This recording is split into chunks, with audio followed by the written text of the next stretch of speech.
when I first came here in 2002, we were working on, they were like probably double this size. They were, twice, it would have been like 2 pages together. And they were like cardboard. And we actually cut out and the ads and the copy. And then we'd have to put it through a waxer and paste it down. And everything had to line up. And we'd have to put bullseyes on and line everything up. And then the printer would actually come pick up those pages.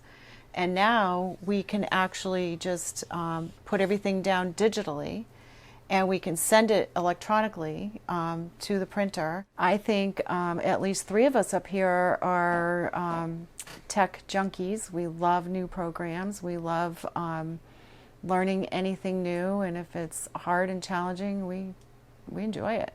All of us up in production are actually pretty psyched whenever something new comes into play, because it does, and the end of the day makes our job easier. Maybe it doesn't take a short amount of time, but easier to access things, or easier to lay something out, or to transfer information from one place to another. We've had a number of updates over the last few years regarding laying out our stories on the paper, or getting information from editorial to the production department. These are all different types of programs that we've updated to, and it's a little learning curve. But all of us love to learn that kind of new stuff. Many people prefer the hard copy, so we don't ever hear from them. They're happy with the hard copy, and that's it. Some people like both, and they've never worked with the e-edition before in any way, with any newspaper. So they would call us, and we have to explain the whole process of how to get on there, how to access each page, all the past editions. All different age groups, from very young. One time I had a caller who was 83 years old who was doing it. So it's pretty wide demographics of people who are interested in the online edition. And of course, tens of thousands who are interested in the paper edition. It's an amazing place to work. We're all like a family. It made me think of my sister Lara, who passed away 4 years ago from pancreatic cancer. She was almost 10 years younger than me. But she lives in Boston, and every other week on a Friday afternoon, I would leave here at noon to go spend the afternoon with her while she was, getting treatments and all that. She had other family around too, but this is the kind of place where you can do that. Any of us that have ever had family members or children or grandchildren or, illnesses or whatever, there has never been a time where we've had to cash in any chips to, make up for any time. We all work super hard. Work overtime whenever we need to, but in return we also are treated like adults.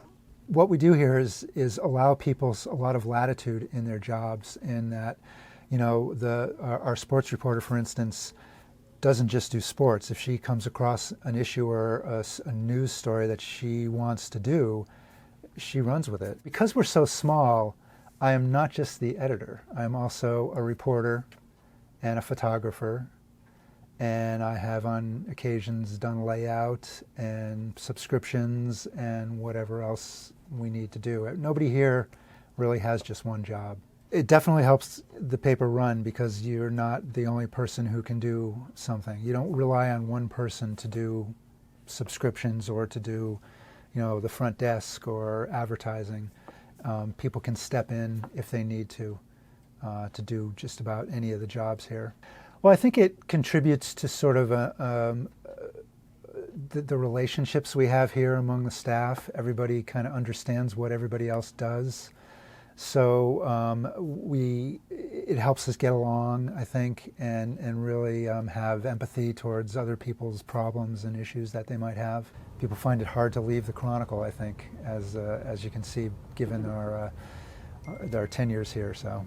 People here are allowed to take time off to work on a nonprofit or a service project if they need to. People have been involved in all sorts of organizations here, from the Chambers of Commerce to the Red Cross to the food pantry in Harwich. So, yeah, it's because we're so small, we're out in the community all the time. And people know us, and so we get asked to do things, and it's really good for the paper to be integrated into the community like that. One of my favorite things, I work very closely with a couple of the high schools because I'm the sports writer, so I'm at all the games. But I've formed a relationship with them. That's how we get some of our best tips, is just the relationships that we have with people out in the world. And they feel comfortable with us because they know that we care about what we're writing about, we care about what we're doing, and we have the maturity to handle it appropriately.